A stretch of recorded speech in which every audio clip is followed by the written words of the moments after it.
ఎన్నో ఆశలతో అధికారం చేపట్టిన కూటమి ప్రభుత్వానికి ఇప్పుడు ఒక కీలకమైన నిర్ణయం ఇబ్బందులు తెచ్చిపెడుతోంది. ముఖ్యంగా మాజీ ముఖ్యమంత్రి జగన్ కు ఒక బలమైన అస్త్రాన్ని అందించినట్లయింది. వైసీపీ హయాంలో నిర్మించిన 17 మెడికల్ కాలేజీలలో 10ని ప్రైవేటు పరం చేయాలని కూటమి సర్కార్ తీసుకున్న నిర్ణయం ఇప్పుడు రాష్ట్ర వ్యాప్తంగా తీవ్ర చర్చకు దారితీస్తుంది. ప్రజల్లో, విద్యా వర్గాల్లో వ్యతిరేకత వ్యక్తమవుతున్న ఈ అంశంపై పూర్తి వివరాలు ఇప్పుడు చూద్దాం.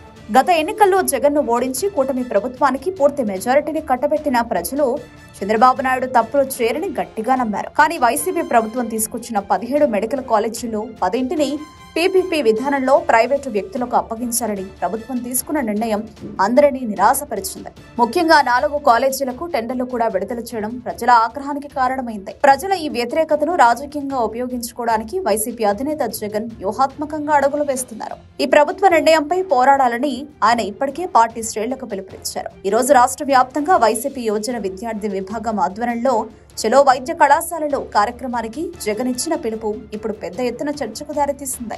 జగన్ పిలుపుతో వైసీపీ యువత విద్యార్థి విభాగం ఉత్సాహంగా ఈ పోరాటంలో ముందుకు కదులుతోంది. ఈ కార్యక్రమానికి పోలీసులు అనుమతి నిరాకరించినా నిరసనకారులు వెనక్కి తగ్గడం లేదు. ప్రతి జిల్లాలోనూ వైసీపీ యువత మెడికల్ కాలేజీల వద్దకు చేరుకునేందుకు ఏర్పాట్లు చేసుకుంది. ఈ అంశంపై విద్యార్థులు, ఉద్యోగులు, మేధావులు, సామాన్య ప్రజల్లో కూడా తీవ్ర వ్యతిరేకత వ్యక్తమవుతోంది. ప్రభుత్వ మెడికల్ కాలేజీలను ప్రైవేటు పరం చేసి కొంతమందికి ఆర్థిక ప్రయోజనాలు కల్పించాల్సిన అవసరం ఏంటి అని కూటమిలో అంతర్గతంగా చర్చ జరుగుతోందని ఆఫ్ ది రికార్డ్ తెలుస్తోంది. ఈ నిర్ణయం వల్ల ప్రభుత్వాన్ని బద్నాం చేయాల్సిన పరిస్థితి వచ్చిందని సొంత పార్టీలోనే అసంతృప్తి కనిపిస్తోంది.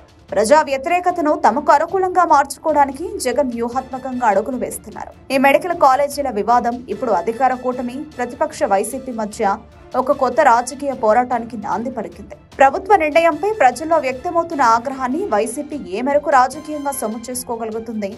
ప్రభుత్వ నిర్ణయంపై ప్రజలు, మేధావులు, రాజకీయ నాయకుల మధ్య కొనసాగుతున్న ఈ వాదనలు ఎటువైపు దారితీస్తాయో అనేది చూడాలి.